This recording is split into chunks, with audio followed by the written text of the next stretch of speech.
Good morning, good evening to everyone. So if you are in Asia, no time change for this series. But if you are in the Americas, with the exception of a few countries in the Americas, most other countries probably, this is a time change for you. In any case, New York time now, we start at 8. Recently, time changed in the West due to winter and things like that, and due to the north in the winter in the northern hemisphere. In the southern hemisphere, of course, now it's transitioning into summer. So if you're in Asia, no time change for this.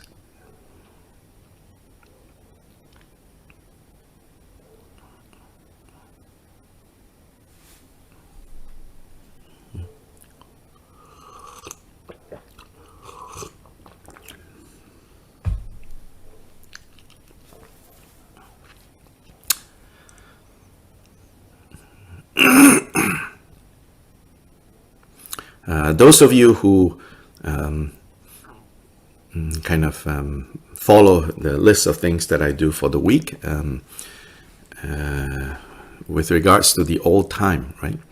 Basically, everything that we do in the morning is now, again, if you're in the Americas, everything that we do in the morning is now done 1 hour earlier. And then everything that I do from noon on into the evening, my time, then there will be an that doesn't change. Those times don't change. Yeah, so like the Shravasti meditation, the Dugong Dhammakirti Sangha, these are the Wednesday and Thursday night programs. Those are not, time don't change, which means if you're in Asia, then it's 1 hour later.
This morning, I want to say that from time to time, I switch to go listen to the Chinese and the Spanish interpretation. And I just want to say that I love it. I don't know, much of Spanish. I know a little bit of Chinese. Whatever I'm hearing, I think, oh, it sounds so good, much better than what I'm saying. So thank you to the interpreters, to Antonio, to Wei Ting, to Claudia, has been helping through this series.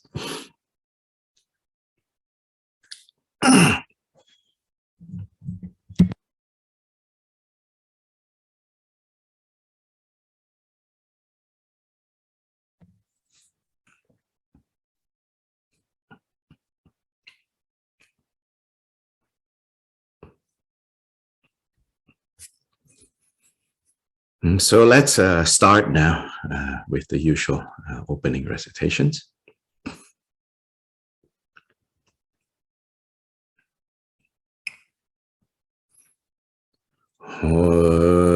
Dollar Dongwa Jibedra Nobar Jibege Tarbadan Tamje Kimbe Pardu Jobra Jeba Tam je ge se je be ma nang ka dang nyam pe sen chen tam je de wa dang den dung yao dan de ne de la na me pa yang tam pra so be chan chu ren po je to pa ren je da la da wa je be da no pa je be ge tar pa da tam je gen be bar du jo pra je ba tam je ge so je be ma nang ka dang Nam pe sen chen tam je de wa dan de du miao dan de ne de la na me pa ya da pra so pe chan ju ren po je to pra jo da wa je be da no pa je be ge tar pa da tam je gen be bar du jo pra je pa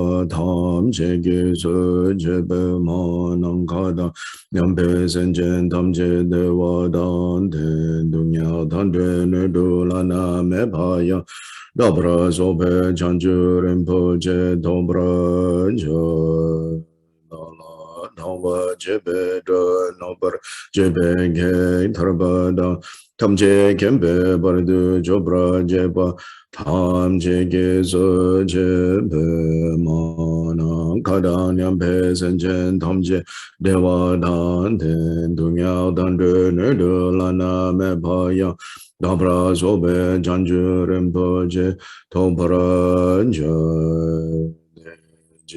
de sa ma ke ke bar de long a ye sum ge wa lang ko ma ji bar de long a ye sum ge wa lang ko de ring ne sun de ne ma san tha sam ji bar de long a ye sum ge wa lang ko san je cho dan su ki cho nam la chang chu bar de da ne gyam su ji da ge jin su ge be so nang ti Drola bencher sanje drobra shu sanje jodan soki chonam la chanchu bardu dani kyamsu chi dagi junso gebe sonam ki drola bencher sanje drobra shu sanje jodan soki chonam la chanchu bardu dani kyamsu chi dagi junso gebe sonam ki drola bencher sanje drobra shu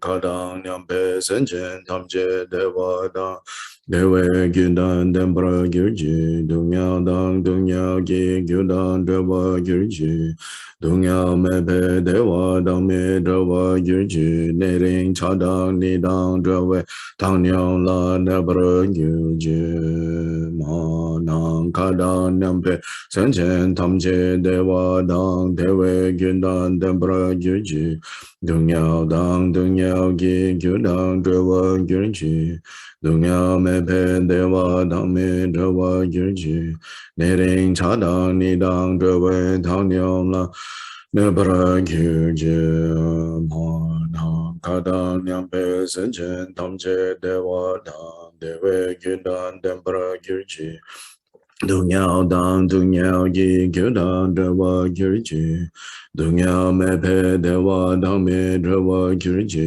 ne ring cha dang ni dang zhe wei tang niao la ne pra gyur ji.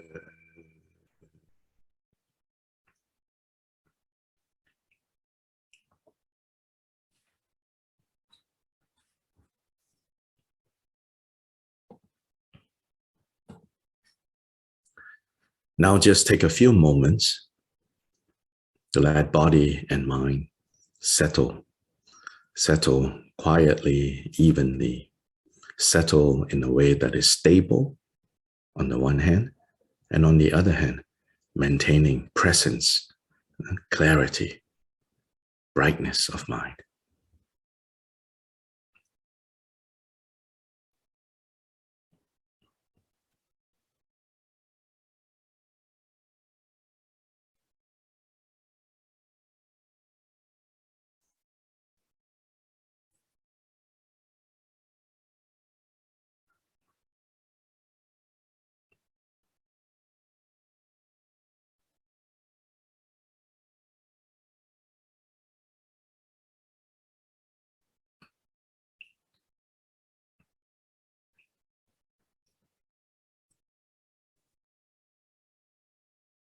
draw out the experience of contentment, to be content to just settle in a stable and present way.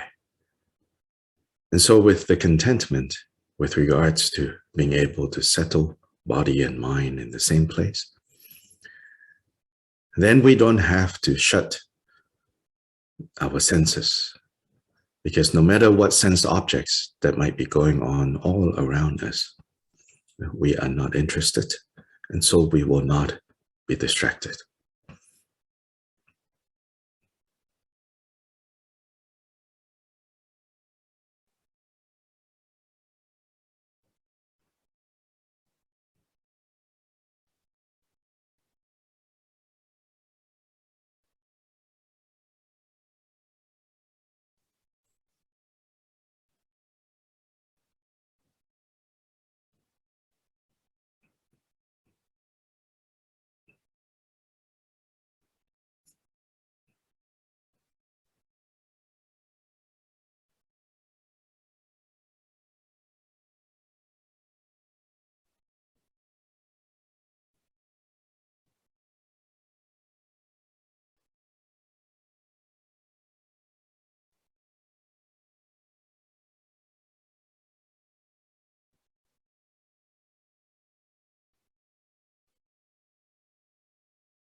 You will continue to hear sounds, you will continue to see, you will continue to feel.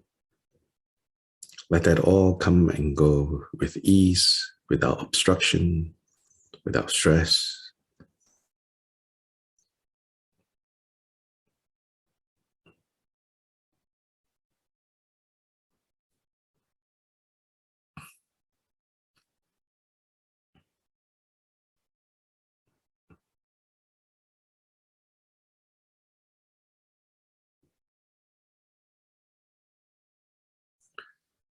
With yourself, with your body and mind, be like a mountain, unmoving, stable, sturdy.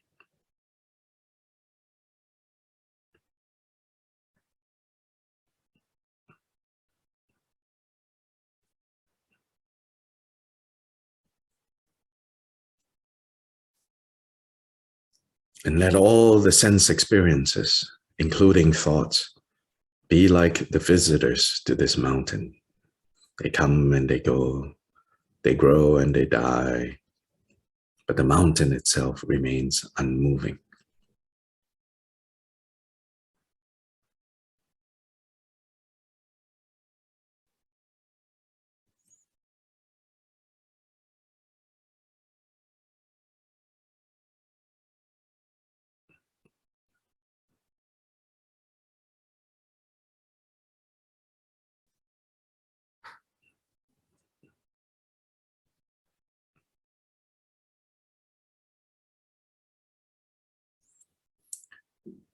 The mountain supports all those that come and go.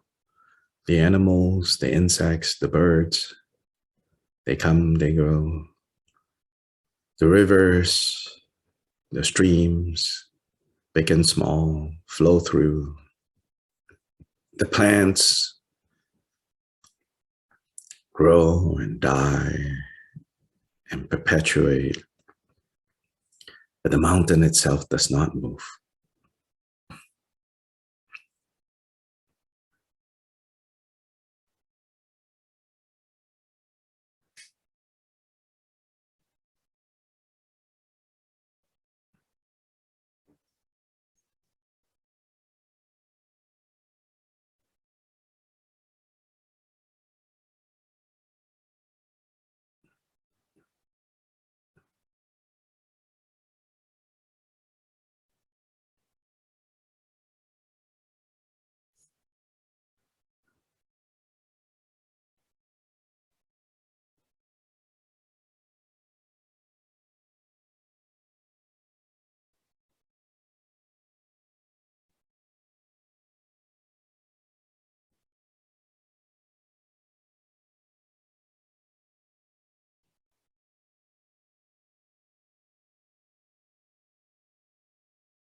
In all the worlds of the 10 directions reside Tathagatas of the 3 times. Before each of you, lions among humans, I prostrate joyfully with body, speech, and mind. By the power of this aspiration to noble deeds, all conquerors appear vividly in my mind. With as many bodies as there are atoms in all lands, I prostrate to all you conquerors. In each atom are Buddhas numberless as atoms, all in the midst of the heirs of the Buddhas. Thus I conceive of this Dharma Dhatu as completely filled with you conquerors in this way. With infinite oceans of praise and oceans of diverse melodies, I sing the excellent qualities of all you conquerors and praise all of you gone to bliss. With the best flowers and best garlands, best music, ointments, and excellent parasols, finest lamps and superior incense, I offer to you conquerors. With excellent garments and best fragrances and sandalwood powder, heap high as Mount Meru. All wondrous offerings perfectly arranged I offer to you, conquerors. These vast and unequal offerings to each and every one of you, conquerors. With the power of conviction in noble deeds, I prostrate and offer to all you conquerors all the harmful deeds that I have done with my body, speech, and mind. With the power of desire, hatred, and ignorance, I confess each and every one of them. I rejoice in all the meritorious deeds of all conquerors in the 10 directions and the heirs of the Buddhas. Solitary realizers, hearers still in training and beyond, and all wandering beings.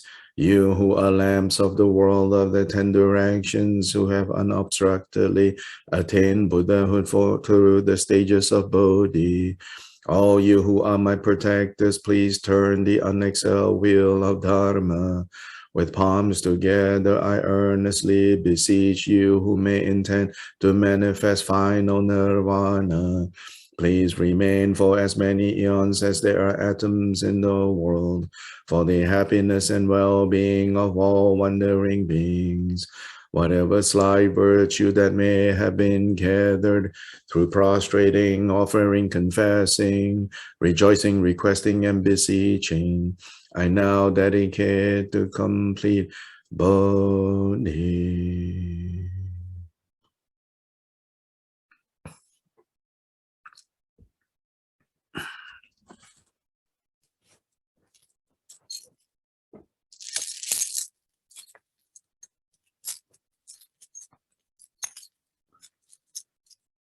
This ground sprinkled with scented waters and strewn with flowers, adorned with the supreme mountain, 4 continents, sun and moon. I hold in mind as a Buddha land and offer it. May all wandering beings experience such a pure land.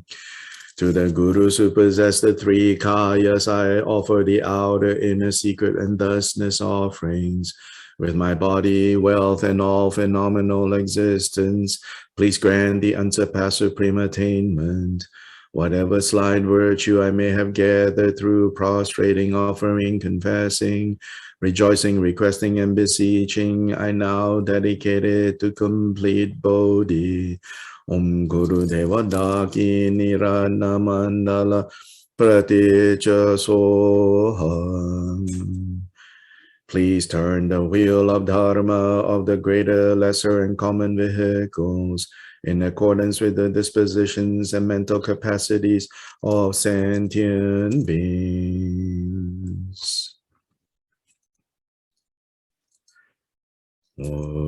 Doji chanten tele naro dhamma mi tapo padu jidin pangkaren sunden sawe la mesha sajo la ma yidam chokyong la soba dem so dang ji jin ji lo ke prage to me sam le ke to pe to so nyong la ke 소매 겨와 도제 장 바와 지된 공부 쇼도도 다도 상교 교래매 지질로 시도제 내게 못 봐서네 겨 센트로데도 브라진지로 홍오제 여제노 장성 배마게서 동пол라 야선 쪽인 원뱀냐 배마주네 제쇼다 코도 칸도 마봉코라게 예제스 다르게 진지로 제셰스소 코도 배마세데 홍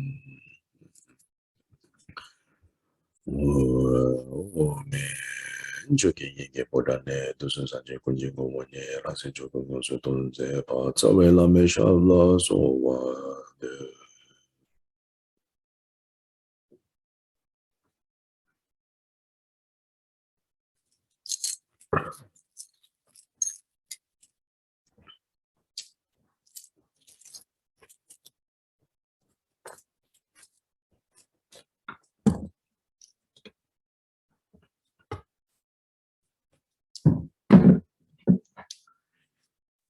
Yeah, so in the last class, just a reminder, I suggested that you all try to compile your list, your helpful list of how the key things that you have to remember.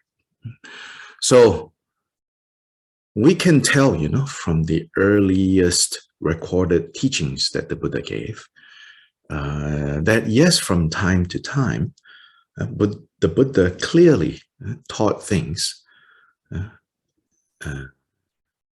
that you, when you look at those teachings, you can tell that he has groups of things that he was teaching, which became the basis of these lists later on. And so, for example, like the very first public teaching he gave, called Turning the Wheel of Dharma, and there you can discern, there is the Four Noble Truths. Sometimes he even refers, at the end, towards the end of that, and say these four truths that are noble, that makes one an Arya. So he himself gave this. Likewise, when he talked about the 7 factors of awakening, for example, just giving you one list. So there are things like that that clearly the Buddha saw as a group. But then it's also true that later on, when people have to organize all of this into a respectable, presentable, coherent system, then lots of other lists got added because the system got more and more kind of fancy, sophisticated. Yeah. So there's a lot of lists.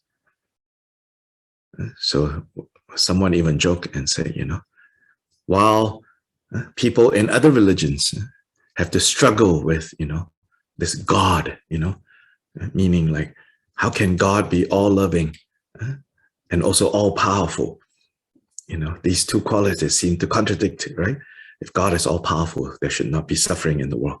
If God is all loving, how can he let suffering exist? So these kinds of struggles. Then they joke and say, but in Buddhism, we struggle with lists. Instead of God, we have to struggle with all the lists.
So then some of us get really overwhelmed with all these lists. Then as a result, we go the other extreme. We ignore all these lists, right? But this is also not helpful. Or some of us who are very good with lists, then we memorize all the lists. Then we think, oh, I know the Dharma now. Then when suffering comes, but then we don't know what to do with all these lists. Then we become so disappointed because I thought I know the Dharma. I memorize all these lists. I can see how this list corresponds with this list corresponds with this list. And then when suffering arrives, I cannot do anything. Then we get very disappointed. So both ways, not skillful. The skillful way is recognizing that, yes, what the Buddha taught was quite clear, quite systematic in some ways. And so there are some basic groups of things that the Buddha taught. So it's good for us then, therefore, the point being, to develop a set of these categories that you can remember very clearly.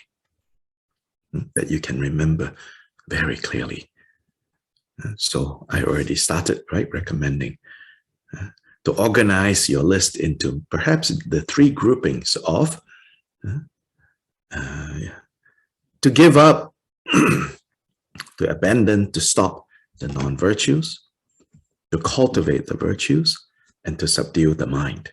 This is this famous verse that says, the Buddha's, what did the Buddha teach? The Buddha taught these three things. How to give up non-virtue, how to cultivate all the virtues, and how to subdue the mind. So on that basis, I already shared that on my list, how to give up when it pertains to giving up non-virtues, there are three, right, in that list, or in that category. There are three lists. That's useful to remember clearly what they are.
Do you remember what they are?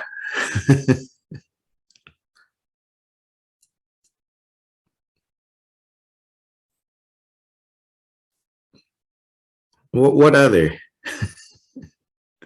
No cheating. Don't look at your notes.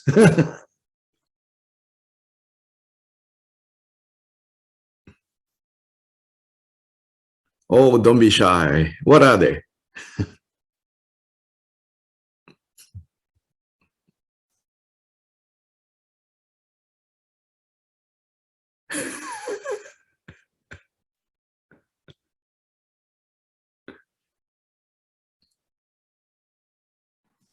I'm waiting. Tick tock, tick tock, tick tock, tick tock. The list are the 3 poisons, the 8 worldly concerns, and the 10 non-virtues. Okay, thank you. Yeah, so starting with the 3 poisons, and then how that, becomes the 8 worldly concerns, then concretely the 10 non-virtues. Things to practice, to cultivate, virtues to cultivate, are like the 10 virtues, the opposite of the non-virtues.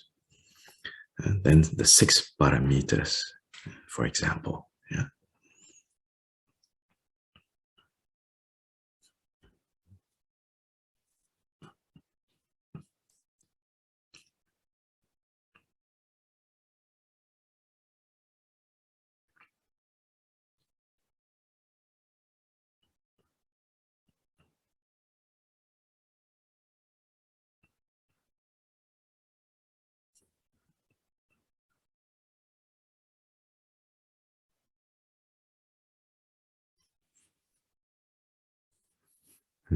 Okay, so please, work on that list, the list of lists, but don't simply put things in there just to fill up space.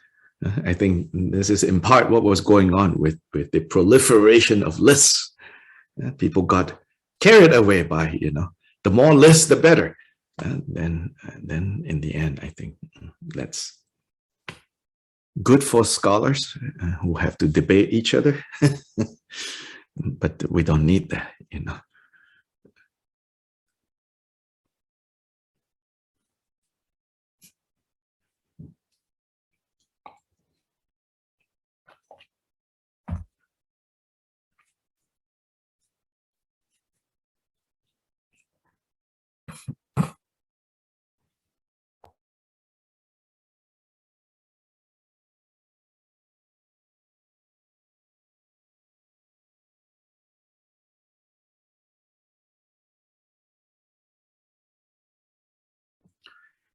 So now we are in verse 25, 25 to 38. So Khenpo to 37.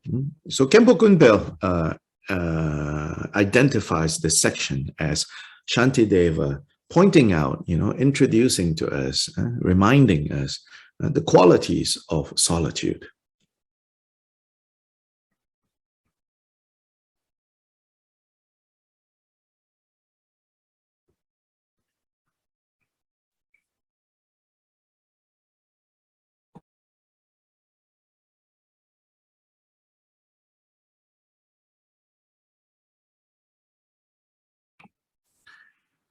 And the qualities of solitude, meaning the qualities of being quiet.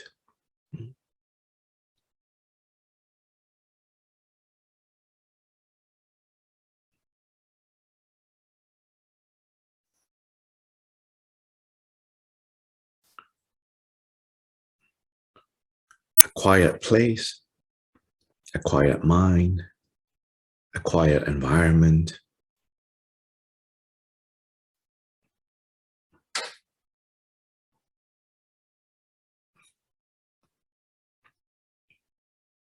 Key thing is the mind becoming quiet and content.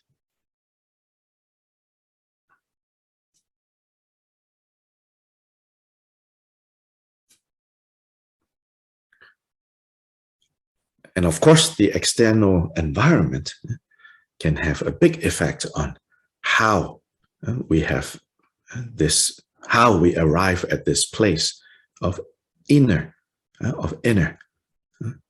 quiet and contentment.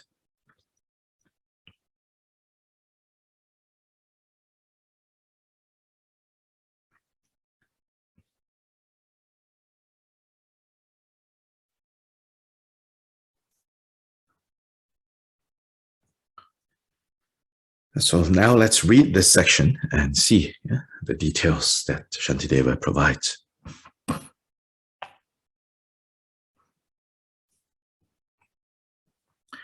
In woodlands, haunt of stag and bird, among the trees where no dissension jars, it is there I would keep pleasant company. When might I be off to make my dwelling there? When shall I depart to make my home, in cave or empty shrine or under spreading tree? Within my breast a free, unfettered heart, which never turns to cast a gaze, backward glance.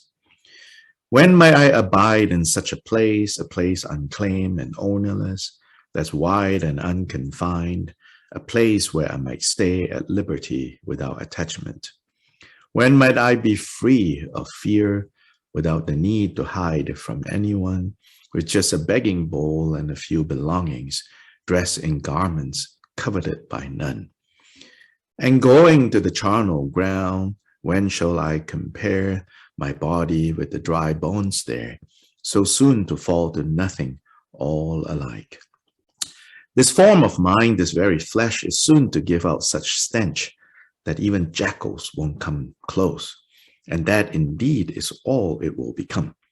This body, now so whole and integral, this flesh and bone that life has knit together, will drift apart, disintegrate, and how much more will friend depart from friend? Alone we are born, alone we came into this world, and when we die, alone we pass away. No one shares our fate, and none our suffering. What need have I of friends who hinder me? Like those who journey on the road, who pause and lodge along the way, beings on the pathways of existence seize upon the lodging of their birth, until the time comes round when 4 men carry me away amid the grief of worldly folk. Till then I will away and go into the forest. There, with no befriending or begrudging, I will stay alone in solitude, considered from the outset as already dead, thus when I die a source of pain to none. Then there will be no one standing by in tears and mourning thus to trouble me, and no one will be there distracting me from thinking of the Buddha and the practice.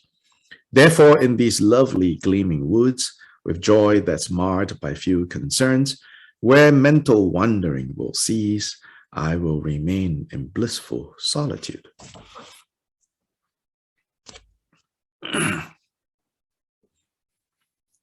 Yes, so we see here in this section, Shantideva starting by praising the qualities of wilderness. Then at the end, he comes back to that and say, how wonderful if I can just be out there, because especially when the end becomes near, it will be with very little distractions. And then in the middle, he points out again, that which holds us back, this body and so-called friends. That means those that we are close to. How these two things, are not only unreliable, might even become burden if we don't know how to relate to them. So he's calling us to shine some light, bring some perspective into how shackled we are, how weighted down that we are, that in the end brings no good to ourselves and no good to others. You have to always remember, right? These words are spoken in the context of the training of a bodhisattva whose heart is concerned about the welfare of all. So even as he speaks in specific instances about abandoning friends or how family will only get you more tied up, more entangled, be careful, he's not advocating aversion towards these people. He's not talking about that.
So 25.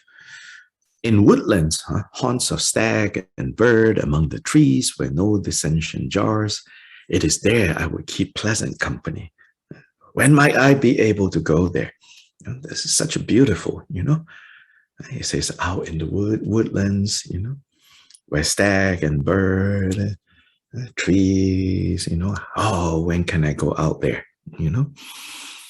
What a wonderful, place, retreat without a care. So next verse, when shall I depart to make my home in a cave or empty shrine, under a spreading tree, with nothing on my chest, and never turn to even look back, when can I go to a place like that? So in his own time, as I mentioned in other teachings, the idea of going into the jungle, into the woods, generally speaking, right, is one that terrifies people, because there's a lot of wild animals. There's a lot of unknown, Majority of people don't just wander out there. There were no, like, let's go hiking, okay? And then you go to, sports store and gear up, on all your fancy hiking boots, hiking sticks, no such thing like that, okay? Only when there is necessary, you go in the woods to try to get wood for burning, for fuel, otherwise, you don't go out. Now, having said that, there was, of course, already a tradition where spiritual seekers will go out into the wilderness. Some even building their homes, little simple homes out there. So in Indian society, during the Buddhist time, during Shantideva's time, there were people who tried to divide their lives into what's known as the 4 stages.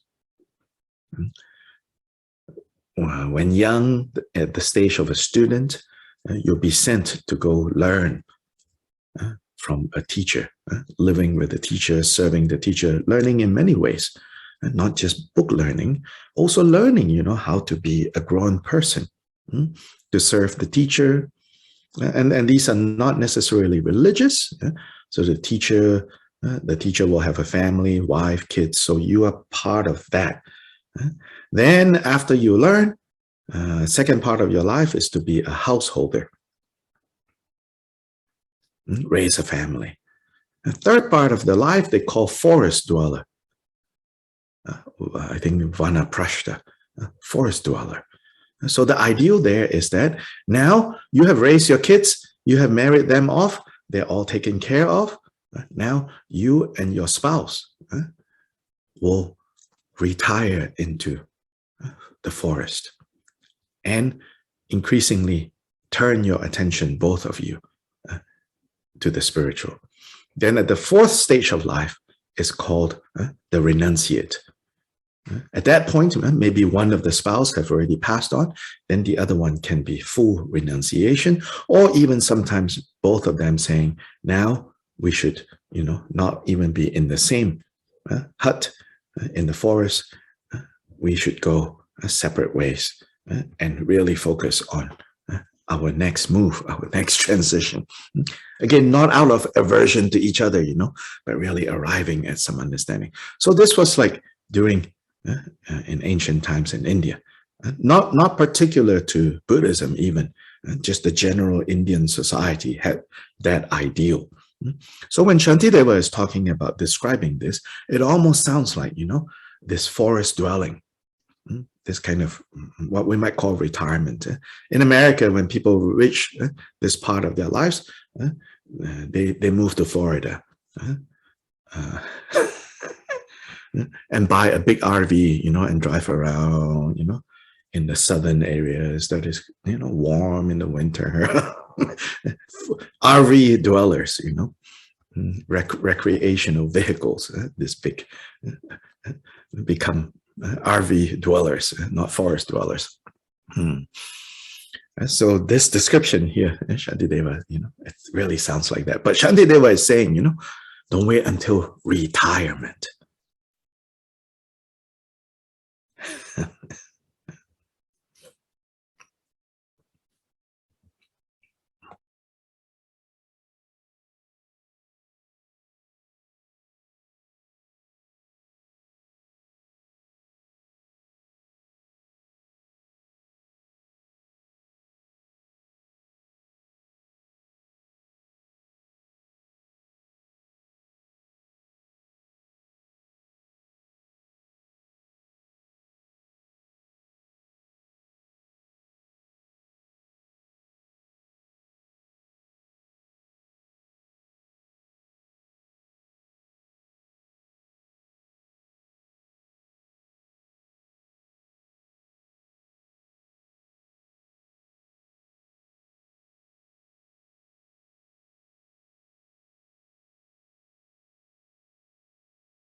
Yeah, then verse 27 and 28, right? He talks about, these places, unclaimed and ownerless, wide and unconfined, at liberty, and without attachments. So he's saying, so in this in this image, right, you cannot, you should not even, like own the place, your retirement spot, even wide and unconfined, unclaimed, ownerless, without attachment, right? 28, when might I be free of fear without the need to hide from anyone?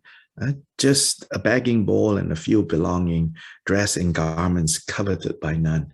And you will not be the topic of jealousy. Will not be a topic of, envy. Just nobody is going to bother. When can I achieve that? He said. So he's addressing his fellow monks, So even monks at the point of Shantideva, life becomes already also very complicated, Remember, they are at Nalanda University, one of the greatest seats of learning in human civilization, really. And so they were, basically living in an institution with lots of other monks and, all kinds of stuff is going on. So even today, many monks and nuns cannot do 25 to 28. You have to take care of monastery, you have to do this, you have to do that, you have to learn, you have to do rituals, you have to make the lay supporters happy, this, that, all of that, This is really, Shantideva says, if we can get these circumstances, how wonderful it would be. And of course, with the understanding that, many people cannot get these circumstances. So you should not think only, like, oh, me, this is, I cannot get this circumstance, oh, if only like, so this is not, or some of us might think, oh, this is not relevant to me, not practical. This is only monks and nuns. Even monks and nuns, very few actually have this kind of liberty, have this kind of freedom. But Shantideva is saying, if we can find this kind of freedom. So in that sense, I think some of us lay people now have more this kind of freedom. But we don't take this freedom.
yeah, so here, really, I think Shantideva is wanting us to appreciate,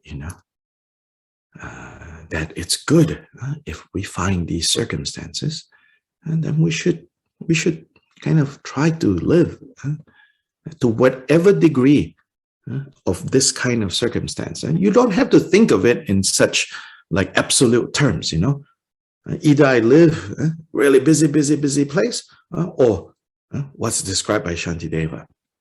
It's saying like, to whatever degree, even if you live in a city, if you can simplify your life, your living circumstance, and simplify it along these lines, right? And not necessarily even, I feel, like the physical conditions that he's describing, but how such a physical condition can bring about ease of heart and mind without a care. So part of it is also, don't live beyond your means.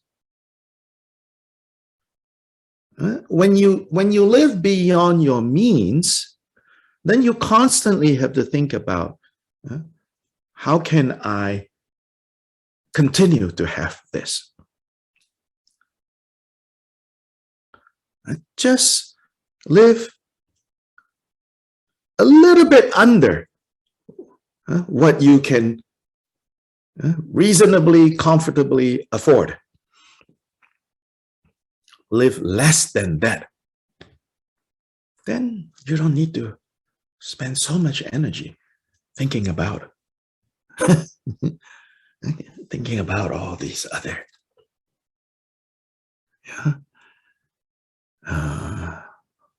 constantly needing to find ways to continue living the way that I live, the way I provided for everyone.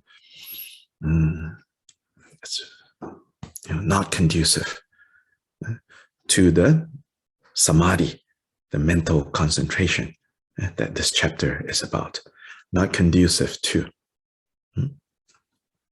developing stability in bodhicitta.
And then in 29, he transitions to, after describing this ideal circumstance environment, now he says, at 29, he says, and going to the charnel ground. So this is part of the finding places where you simplify your life, you simplify, your life so that you are not constantly needing to upkeep all these things.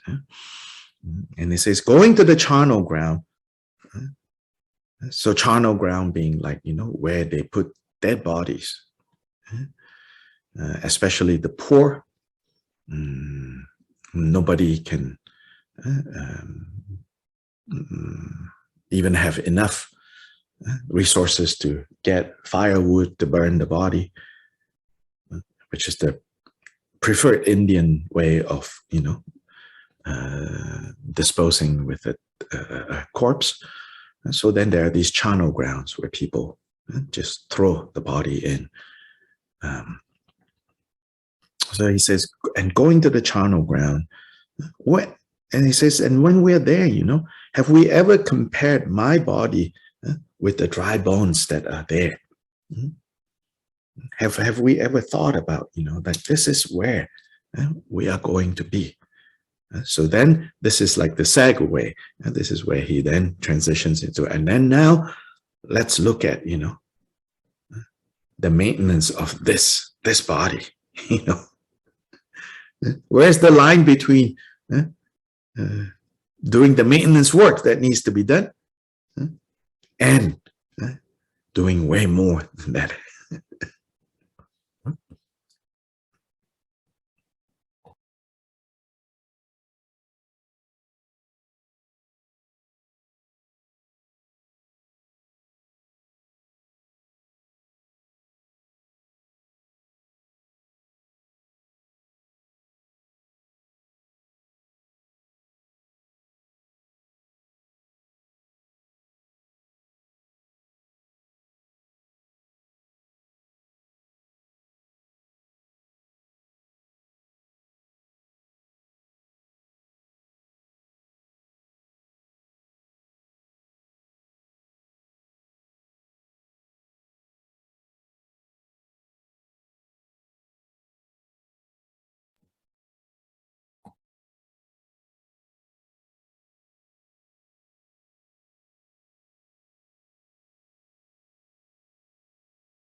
So then he says, this form, this body, it will give up such stench eventually that even jackals, even wild animals will not come near.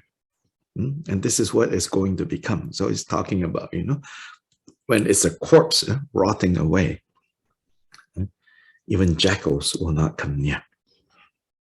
Of course, maggots will enjoy it. But the bigger animals with a stronger sense of smell, probably at first the smell may be attractive, but at a certain point, no longer attractive. Even these wild animals that will feast on you will run away. And in fact, right, if we really think about it, we don't even need until we're dead, This body, if you don't do upkeep, the stench that it gives out, very soon, your people in your family will not want to be close to you. And we pretend, like this stench is unnatural. Actually, the stench is part of this, But, entire industries, exist and support the world by removing the stench that this body naturally gives out. If you just sit down, take 10 minutes to think about all the different businesses that exist to create the illusion that this body doesn't smell, that this doesn't smell bad. Oh my gosh, so many different businesses exist to create the illusion that this never smells. That's how we systematically cover up all the things that we don't want to see and pretend like, this is so great. Then when reality comes in, we say, oh, this is so much suffering, I need religion now. Or I need therapy now. Or I need better stuff to buy now. Which, by the way, I'm sure religion and therapy will also sell you stuff. But it's all the result of systematically ignoring that which is unpleasant. So now we're back to like, don't care.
Each of this section here, he very beautifully, Shantideva, goes from one point to the next point.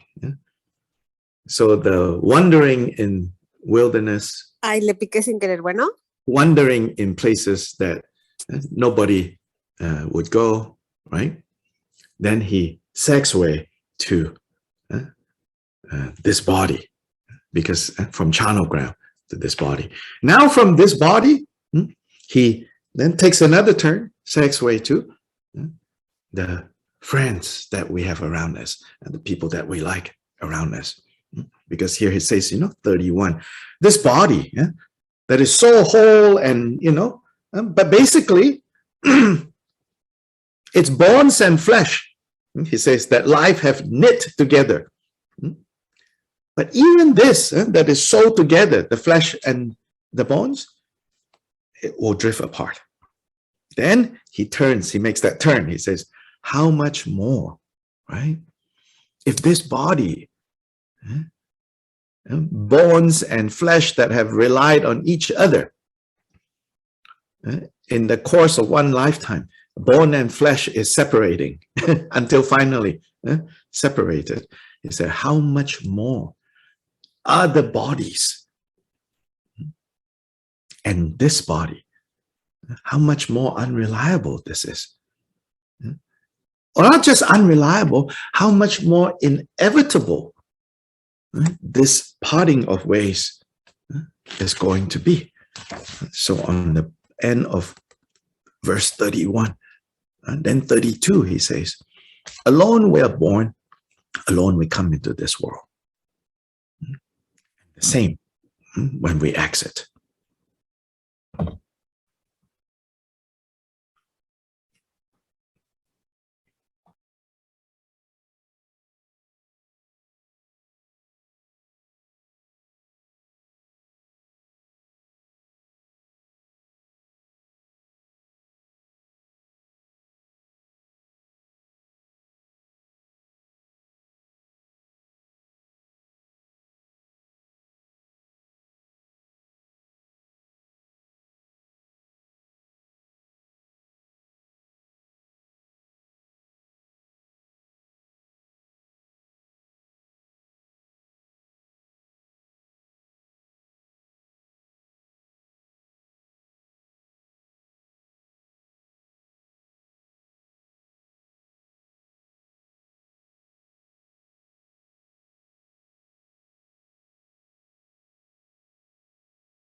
So 32, again, he says, no one, can go with you, just as no one came with you. So he says, seeing that,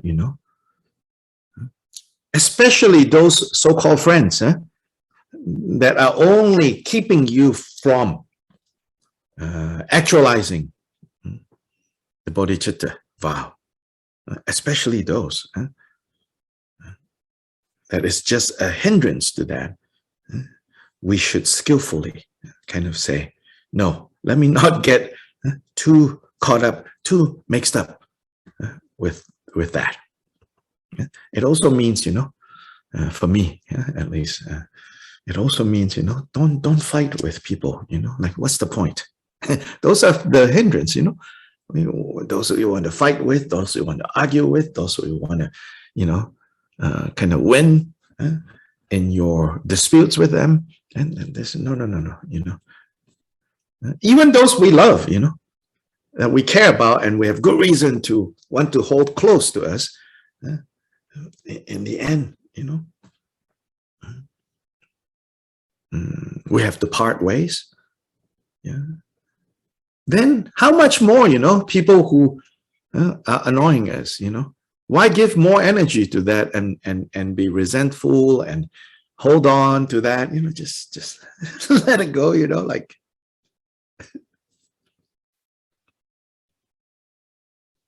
They should not take up precious real estate, so to say, in your heart.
So now let's take a break.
Okay, we're back. And before I forget, I just shared the link for those of you who are able to, who want to. You can help Urban Dharma with our new move. Like I said, some of you have been consistently sending dana to me. I'm requesting you to not do this for the next few times, but instead to send it to Urban Dharma for helping us with this move. We're excited about this move. But even with the minimal things that we have to do, it will cost money. Of course, you know, then some people say, well, why not move, you know? Easier not to move if we own the place. But circumstances change since we are renting, not owning. Then, yeah, why don't you own? Well, owning is good. Not owning is also good. Not owning, there's less attachment, less entanglement from that perspective of not owning. Then when conditions come together, we will continue to have the center, and we try to keep those conditions together. The flesh and bones knit together by life. So existence of the center is also like that, you know, flesh and bones knit together. But it will separate at some point. But as long as we can knit this together, because it's good for many, then we should have it together.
As I've said, also another perspective on this is, so throughout this pandemic, our ability to use Zoom, also Urban Dharma has been supporting us to have this virtual space, and all spaces cost money, nothing comes free. In order for us to have this, Urban Dharma has been paying $299 US dollars every month, and then started a few months back.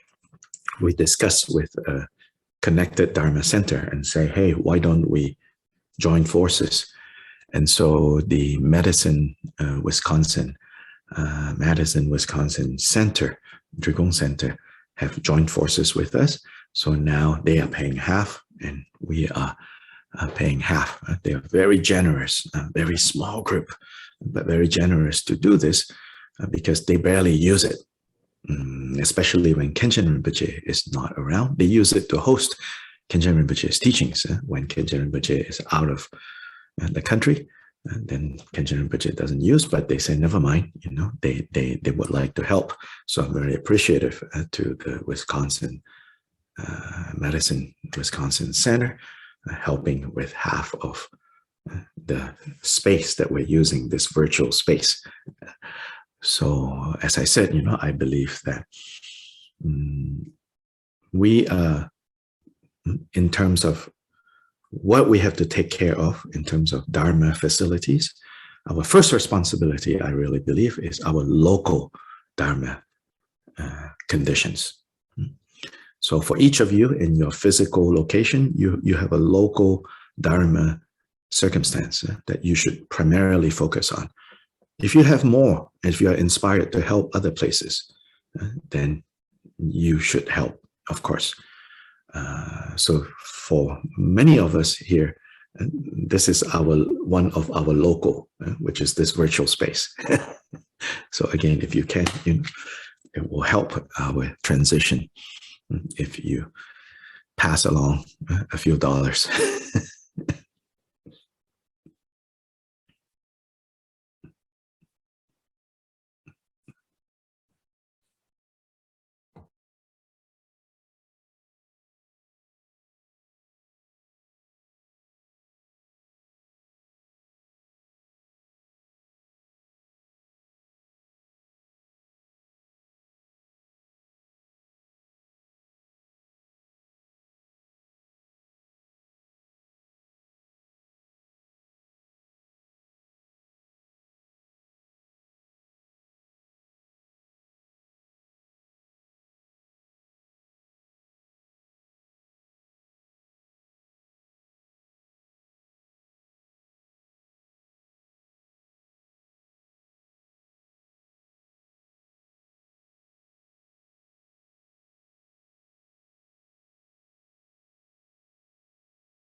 Also want to update all of you to say, like, the More Curry, Less Worry program, that is going well, continuing to give out food on a weekly basis.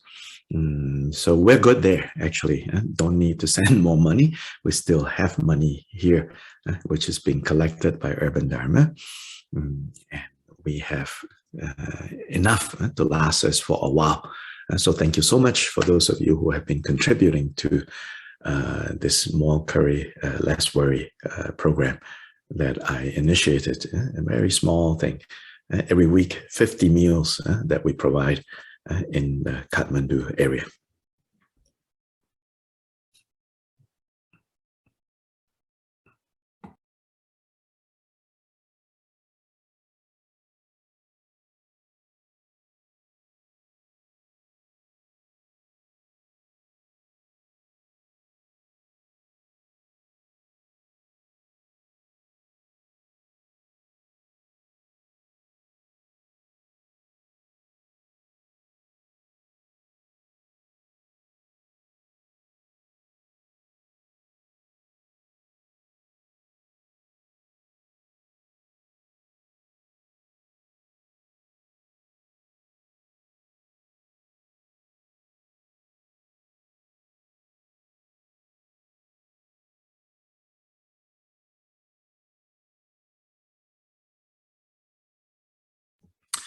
And a final update is the project in Bhutan, the buying of land, helping this new monastery that has about now 30 young monks.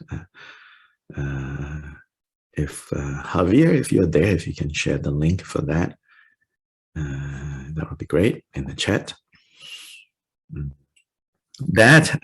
So I want to give everyone an update, which is that I'm about ready to send this money over to Kempo in Bhutan. And about 10 people so far have about 10 people so far have sent donations, and I am happy that to say that in a few days I will be sending. There's about 10 of us, I think, that have given, and we have collected US 22,000 to send to this project. Yeah.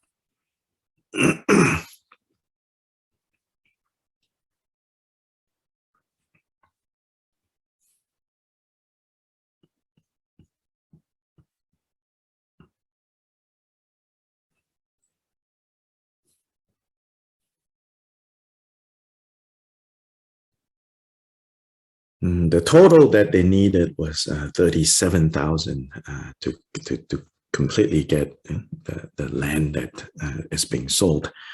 But in any case, Kempo is very appreciative and said, you know, he will loan the money first from people in Bhutan are willing to loan him money, knowing that he's doing a good thing. So he will loan the money first to make it all available to buy that land, and then go from there. So thank you so much. So yes, I probably shared a link that wasn't so good for Urban Dharma. So now this link that Javier just shared, based on feedback from a couple of you, this last link, that one should work. So on that page, the Urban Dharma page for giving, there is a button that says donate, a yellow button. If you click from there, it would work. Thank you so much anyways.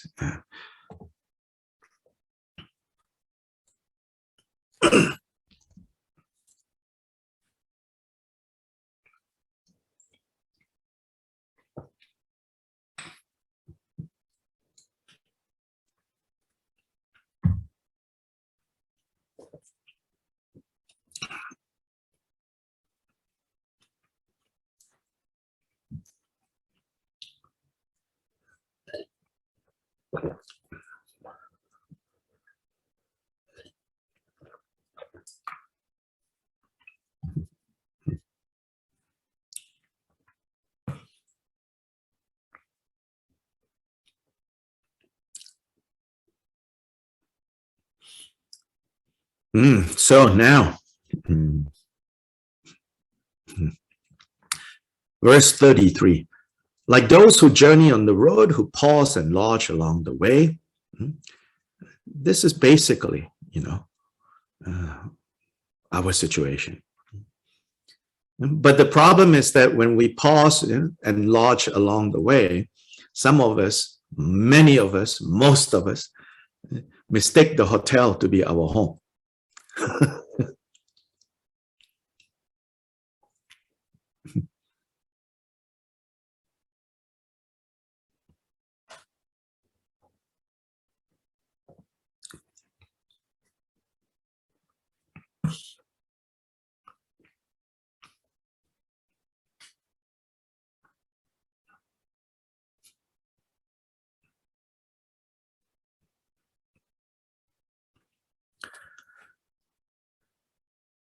So it's good to remember, this body is a hotel. Then this hotel lives in this hotel. This hotel. This hotel is in this bigger hotel. All these are hotels. This is not your true home. We have to remember where our true home is. So he says, in 34, then when checkout time comes, suddenly we're like, what? This is not my home? What do you mean I have to check out? Yes.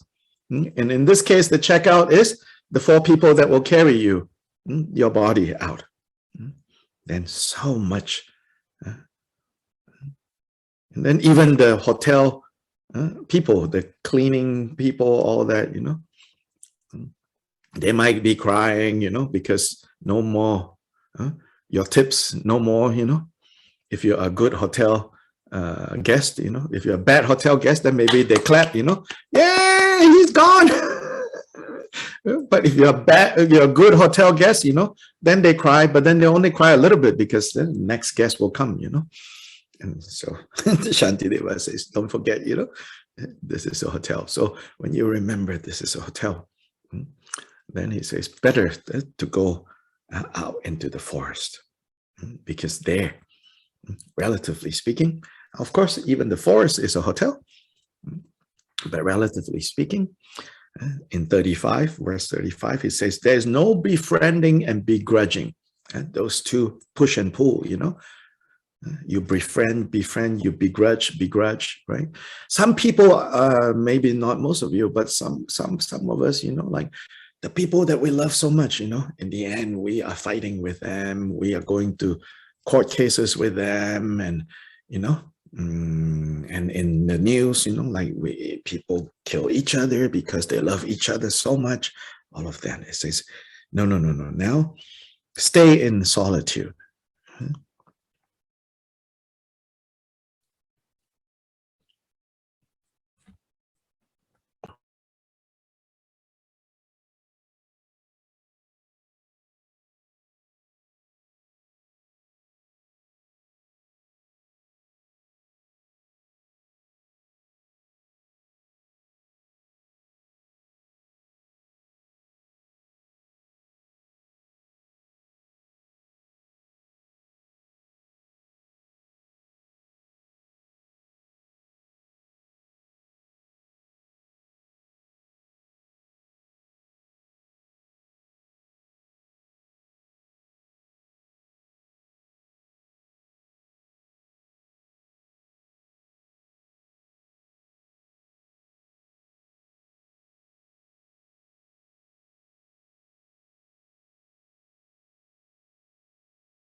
Verse 35 and 36, some very strong words. Yeah.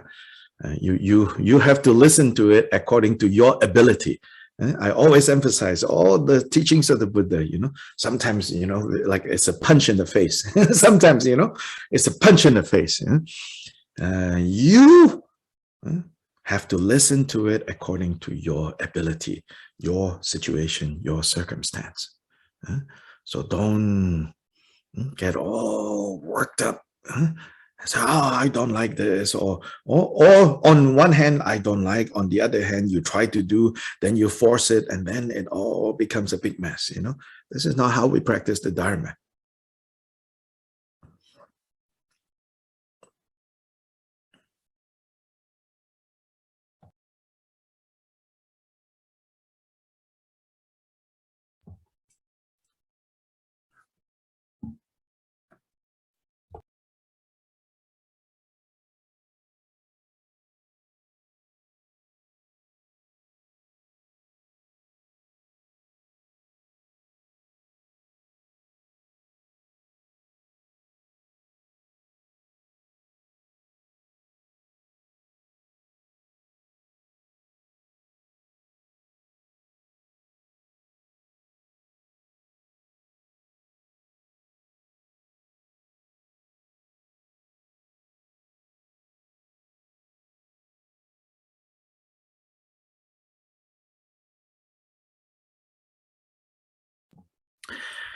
So 35, it says, better to be in a situation where there's no befriending and no begrudging.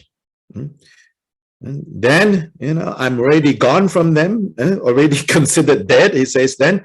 So when I die, no one needs to suffer. No one needs to cry over that I'm gone.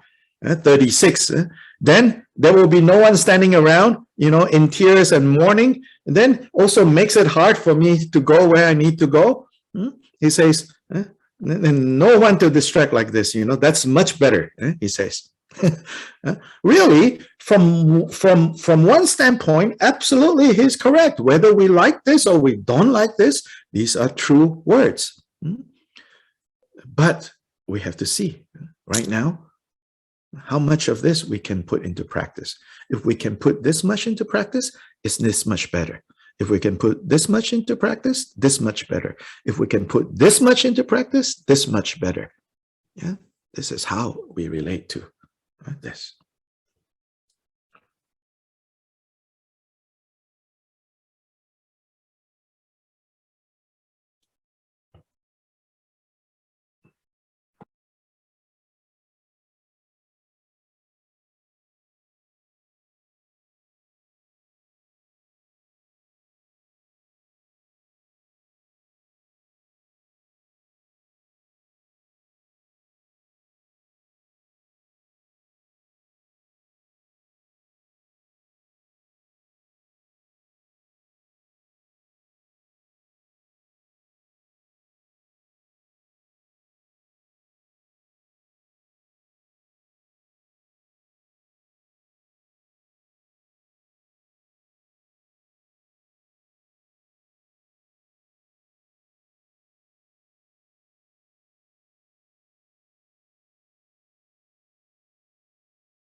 There's one story in the Taoist tradition, and in the Taoist text, I think in the Chuangzi, it talks about some disciple of a great Taoist master. I don't exactly remember who. So he, at this point, this disciple has already become a master himself, but he was attending the funeral of his teacher. And so he went. Then when he came back, he was kind of he seemed to be in a unhappy mood, Then his students asked, like what's wrong? Like what happened? You seem. And then he said, that teacher, he said, that teacher, he did not practice what he was teaching. He said like this about his teacher. Then this person's student said, what did you see? He said, I went to his funeral, so many people were crying and making a big fuss out of his death. And it's like, what did this guy do in his life to make them so attached to him? He says, useless, my teacher. It's a funny story. It's kind of to turn things around, usually we like to think, in this world, it's like, oh, it'd be wonderful, when I die, so many people will miss me. That means I'm a good person. That means they like me, In fact, people might even say to you, I hope you die alone. I hope that nobody will miss you when you're dead, Actually, according to this perspective, yes, that's what I was hoping for. But not because people hate you. Again, you don't want that, of course. But according to Shantideva, according to this Taoist sages, best way to die is nobody will miss you. Nobody need to suffer. You don't suffer, they don't suffer. Very good.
Now, the gist of this section is in verse 37. This is the bottom line we have to come back to. Why is he telling us, go into the wilderness? Why is he telling us, don't forget this is a hotel? Why is he telling us, those who are even close to us, they are also part of the hotel? It's for 37. So we try to practice 37 and remember 37.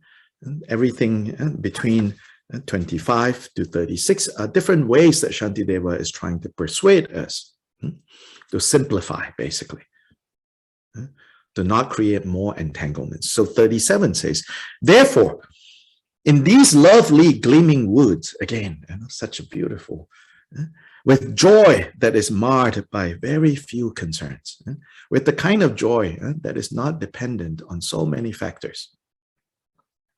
and therefore cannot be shaken by so many factors. Here is the thing, where mental wandering will cease. So this is the key point. Remember, this chapter is about Samadhi, the paramita of Samadhi, meditative concentration, meaning, again, not narrow concentration, but stable, broad, vast, stable concentration.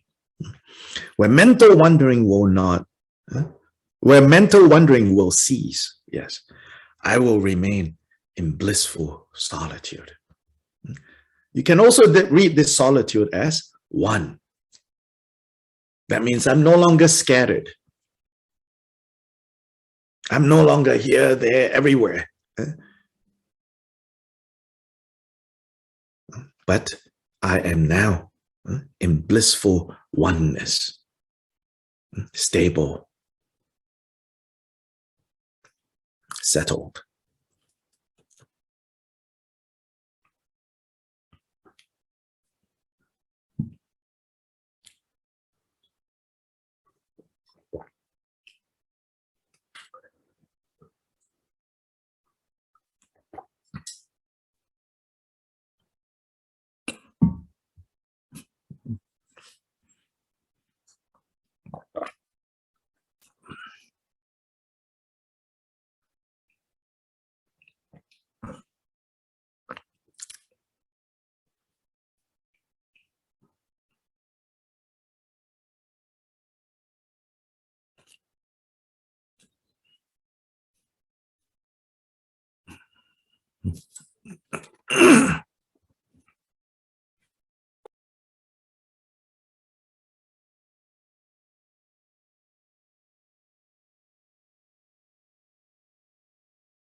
So this is the main point right here, is to dispel mental, emotional wandering.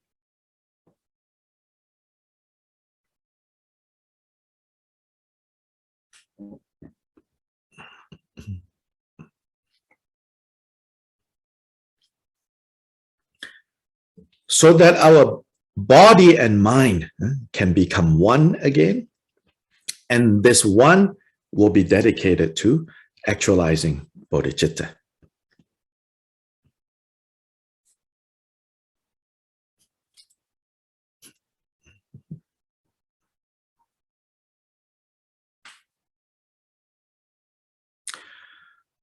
So even though, Shantideva here will continue still to talk about the kind of disadvantages of us being caught up, being entangled with either this body, our life, our relationships, all of that. And even though the tone is stated in sometimes very strong negative terms, we got to be careful not to turn it into like aversion. It's not aversion. Shantideva is shining a light onto what is a fact, what is real, but we have systematically block it all out.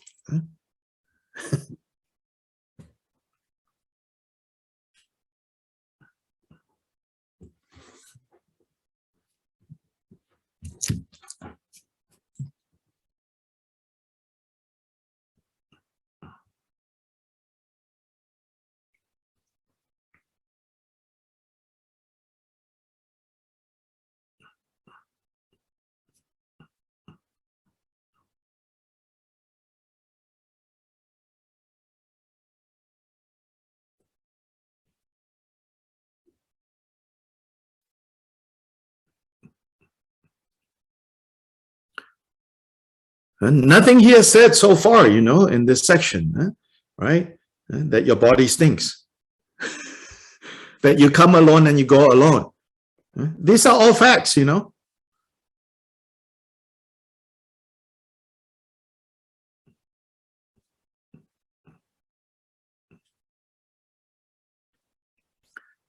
like to hear, you don't like to hear. That's where suffering and happiness comes from.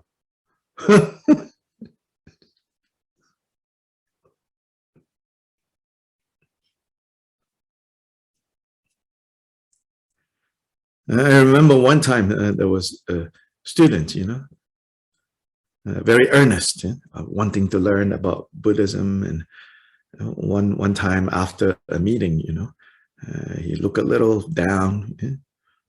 And he said, I said, what's going on? He said, I don't know, this all sounds so negative, and I said, so you don't like, right? He was saying, I'm not comfortable, I said, okay. I said, I see that you feel this way, but I want you to think about true or not true, before you like or you don't like, you should think, what you just heard, everything true or not true.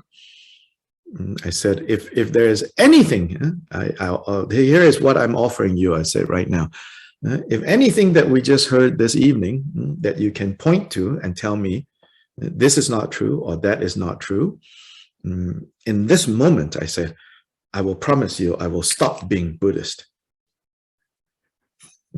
So I issued the challenge, So then he opened the text that we've been looking at, then he looked at it and he goes, here, and he said, oh, actually, never mind. Here, and he said, oh, actually, here, never mind. So at the end, he was like, everything is true. I said, okay, good. I said, as to whether you like or you don't like, that you can work on it later. But right now, please don't forget, everything is true.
And this is what samsara is.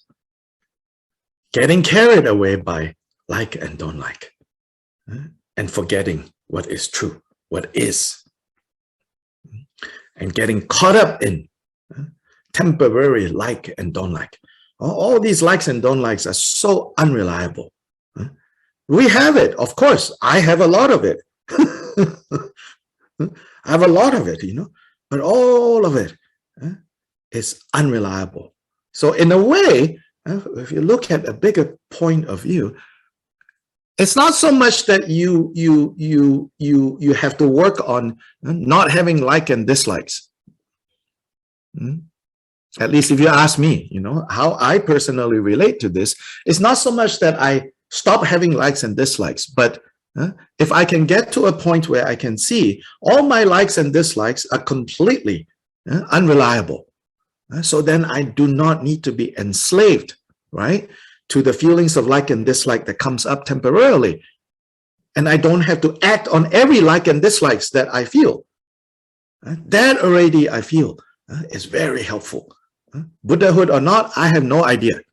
Here's the truth. What do I know about Buddhahood? I can talk about it based on the texts, based on the experiences of the great masters.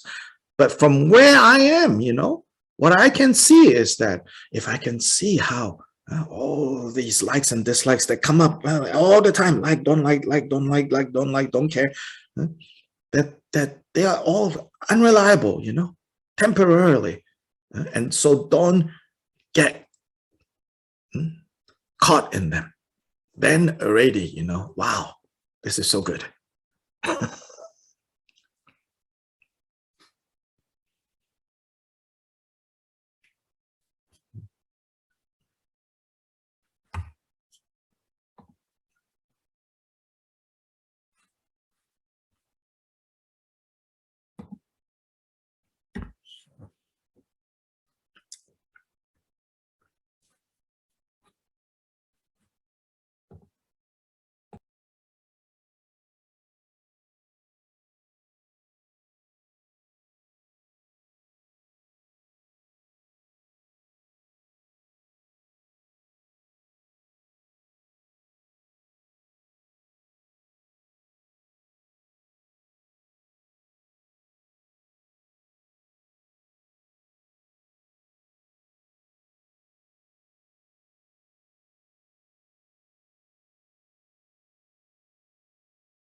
So just very recently, a friend, Dharma friend, speaking from really heartfelt, expressing a moment of feeling a little dejected, a little sad, thinking, oh, this samsara is so overwhelming, how many can actually attain liberation? How many can actually become free, And I'm sure all of us, feel that, sometimes. But I will say, don't let this idea of liberation, of Buddhahood, become an obstacle. If we don't know how to relate to the Dharma, the idea of liberation can become another problem. So we're thinking, oh, liberation is so far away, so difficult. How many actually become Buddhas? Why again and again, I'm caught up in this mess, Don't do that. But see how all these big ideas, all these inspiring things, right? How right now, if I'm able to apply 1%, I'm 1% more free. I'm able to apply 5%, I'm 5% more free. I'm 5% better than before this 5%. And that is very good.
So today,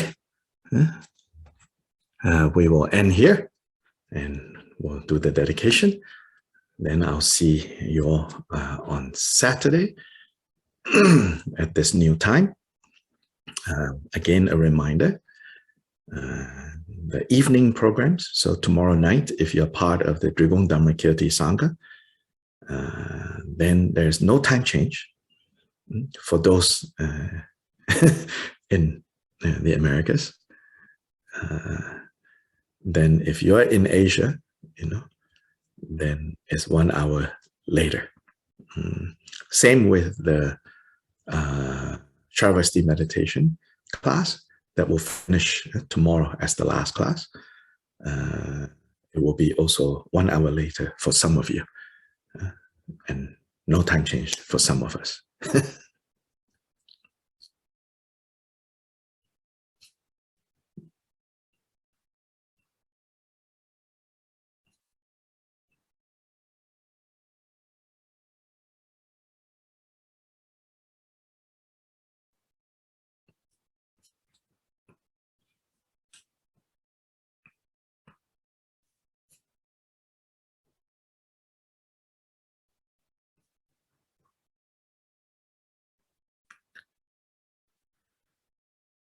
Changchu sem choren ponche ma ge banang ge gyuche ge ba nyam pa me pa ya gong ne gong du pel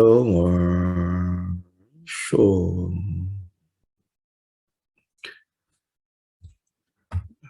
Okay.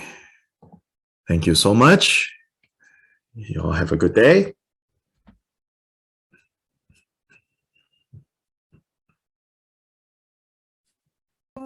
Gracias. Gracias. Gracias, Dr. Lee. Gracias. Gracias.